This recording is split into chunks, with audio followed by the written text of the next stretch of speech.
Shkurt, si e shef shtatorin? Shtatorin Çfarë mendon për Ramën që do bëj me mandatin e 4? Shiko, Rama këtë mandat mendoj ka një prirje në shkencët politike. Thonë që pushteti sa më i gjatë në kohë të jetë, aq më shumë korrupton. Dhe pushteti sa më i madh të jetë, aq më shumë korrupton. Dhe Rama i ka të dy, edhe të madh shumë, po edhe të gjatë në kohë. Por ka një gjë, dy pengesa shofun që do ketë Rama. Një, procesi i integrimit në Europë do ketë problem me Rama, sepse do ketë barriera dhe do ketë presion të madh nga Europa, se tashmë ka hyrë në këtë rrugë dhe s'kthesh dot kollaj mbrapsht. Pra, BE-ja do jetë mendojën ajo çfarë në disa aspekte mund ta vendosë Ramën në pozita të cilat ta bëjnë atë që t'i heq duart nga shumë prej të këqijave që ai bën. Dhe tjetra që shpresoj që të vazhdojë, që është Spaku.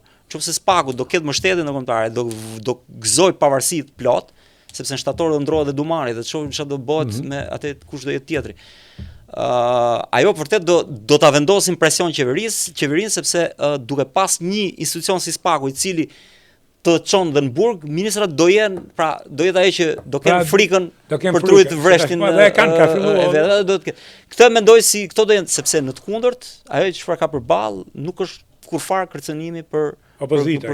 Pra, opozita që ka përballë nuk e kërcënon fare. Opozita do vazhdojë akoma mendon me këngën e Kukuvajkës, na i vodhen, s'do hyn në parlament, do bëj. Patjetër, unë shoh dhe mendoj që sepse opozita s'ka më as mosh për betejat e reja, se i ka kaluar çdo gjë, domethënë.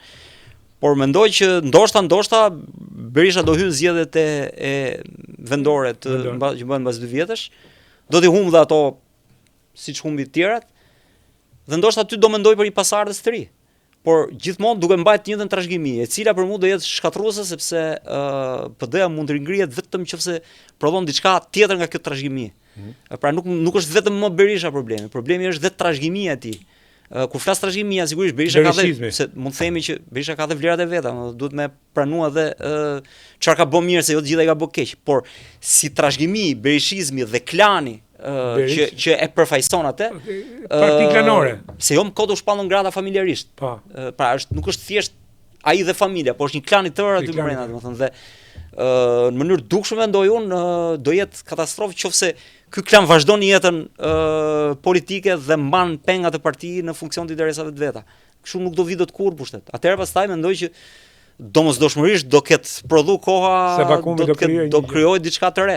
Por kjo e re duhet mbështet, pastaj sido që të jetë pa kusht, mendojmë pa kompromis, sepse është e nevojshme dhe e shëndetshme për këtë vend që të prodhojë diçka të re, sepse kjo e re mendoj që do japi shanse edhe vetë Partisë Demokratike të rregullohet, sepse duke pas një kërcënim brenda kampit opozitar, ajo do duhet reformohet dhe vetë sepse ja merr kjo tjetra pushtetin. Ta mbyll me një Tlymallës? Patjetër.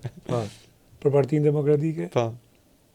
Me atë mill që ka, nuk bëhet bugruni. Tlymalla thotë me mill misri nuk bëhet frangjoll. Frangjoll, po. Do ndroj millin. Ata janë mill misri, nuk mund të bësh frangjoll.